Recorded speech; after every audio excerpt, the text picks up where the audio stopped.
Hi, I'm Susanna, and one thing about me is that I like to dress up according to how I feel that day.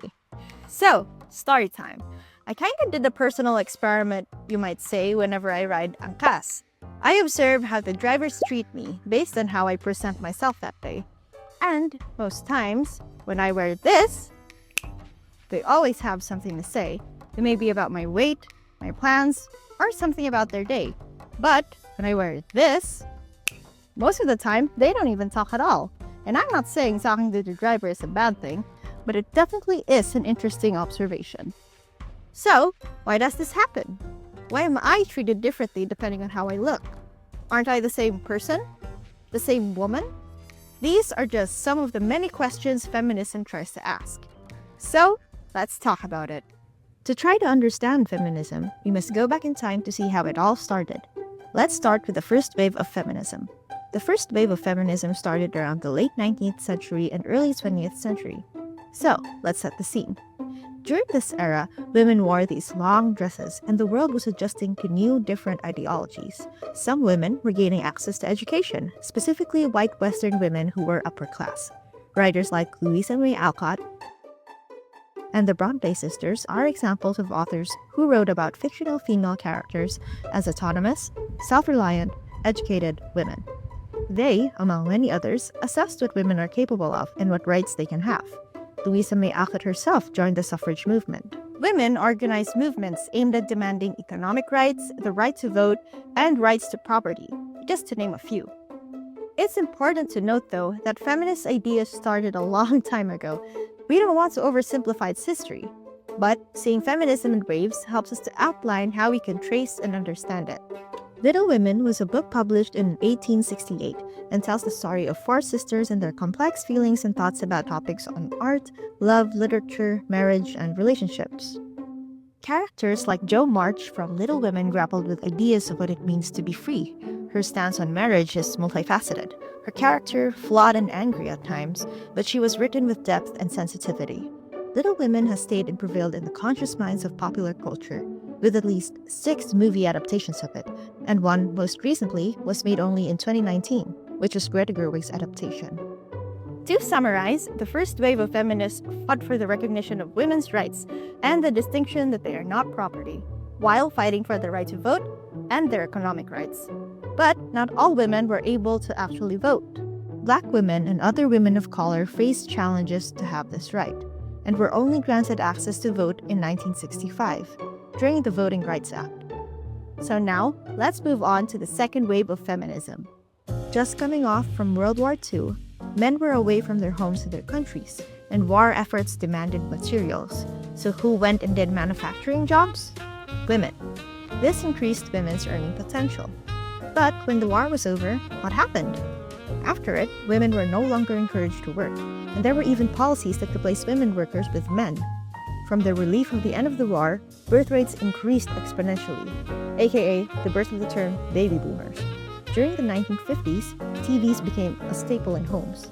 Women were gaining more and more access to education and even finishing college. But socially and in the media zeitgeist, working women weren't treated as seriously and still were presented with domestic roles. From advertisements, Know that American women often have the deciding voice in whatever we come to buy. to movies, to books, women were depicted as feminine, stay-at-home moms who enjoyed domestic chores. According to Ruth Schwartz Cohen in her book, More Work for Mother, she pointed out that writers, psychologists, and psychiatrists of the time criticized women who wanted to pursue a career, referring to them as lost, suffering from penis envy, or man-hating. A great movie adaptation from Ira Levin's Stepford Wives explored this complicated position of women during this era. This 1975 adaptation is a horror satire that takes place in the idyllic community of Stepford, where all women have the same tastes, opinions, and manner of speech, except of course for the other new arrivals. The creepy social situations Joanna finds herself in expose the town as an engineered mechanism, turning real women into robots who are fully compliant, perfectly beautiful, and shallow. This movie became a social artifact during its time and became a barometer of how people reacted to the women's liberation movement. And men redefined how gender roles affected women personally, imagining the patriarchy to the extreme in such a small-scale, quaint suburban village way. These critiques pushed for open conversations about the confinement of women to roles of being wives and mothers, the discrimination women constantly face in the workplace, and reproductive rights. Let's move on to the 90s, which I hope most of you are already familiar with. This time around, women were accepting their rebellious side and were recognizing their anger. Lindley Hanlon popularly coined the term female rage in her examination of the violent process women go through in trying to define themselves, divorced from the glossy, picture-perfect image the media has been putting out of women. The type of media I want to focus on during this era is the rise of the punk scene culture of Riot Girl, with songs that focus on expressing raw, unfiltered emotions. One song that stood out to me when I started listening to punk music back in 2022 was 7YB's song MIA. Taken from their album Viva Zapata, this song was a tribute to the death of their dear friend Mia Zapata, the lead singer of the Gits. On July 7, 1993, Zapata was raped and murdered. The album was released 1 year after her murder. The song's title tells a double meaning for the 3 letters of Mia's name and an acronym for Missing in Action, since she was only 27 years old when she passed. The song is an exploration of how society systematically fails to protect and seek justice for women.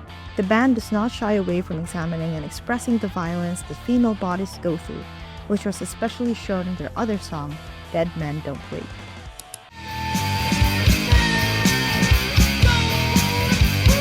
During this era, feminism challenged to see that problems of feminism are something inherently connected to race and gender, and the intersections of identities. Scholar Kimberly Crenshaw coined the term intersectionality to explain the experiences of African American women. That term now encompasses explaining the oppression of people based on the intersections of their identities, such as race, class, ability, gender, sexual orientation, and religion. These concepts are further explored during the fourth wave. With the rise of the internet and the capacity of communication now at an all-time high, women are able to access education more and are able to contribute to conversations directly via social media platforms. The Me Too movement took off in 2017 in exposing Harvey Weinstein's sexual misconduct and has sparked discussions on power imbalances at home, in the workplace, and in courts. These movements do not occur in a vacuum, and now that information can be widely accessed, people have more space to explore these issues. Right now, I also attribute my knowledge of feminism to the rise of the internet. I wouldn't have been able to have access to all the movies, books, and information if I hadn't picked them up somewhere online. Exposure to creators who have different identities is easier to access.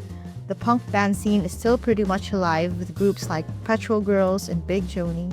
Games have also been exploring feminist themes. One of my current favorite games, Bloom and Rage, aims to challenge the gaming industry zeitgeist by creating a plus-size main character and telling a story deeply embedded in punk and feminist culture. Books like Can We All Be Feminists, which I highly recommend, also try to uncover what it means to be a feminist when you don't conventionally look like one. What does it mean to be a feminist when you are Muslim, are plus-sized, are disabled, are transgender? These are all ongoing conversations that we continue to negotiate with. With Terence Real's book, How Can I Get Through to You, he explores the violence of boyhood, its connections with feminism, and how he tries to redefine what it means to be a man while embracing traits that are deemed feminine. These types of media give me hope amidst the overwhelming news of ongoing cases of discrimination and problems of misogyny and patriarchy. Well, we've finally reached the end. Thank you so much for sticking with me this far. You deserve a pat on the back. Goodbye!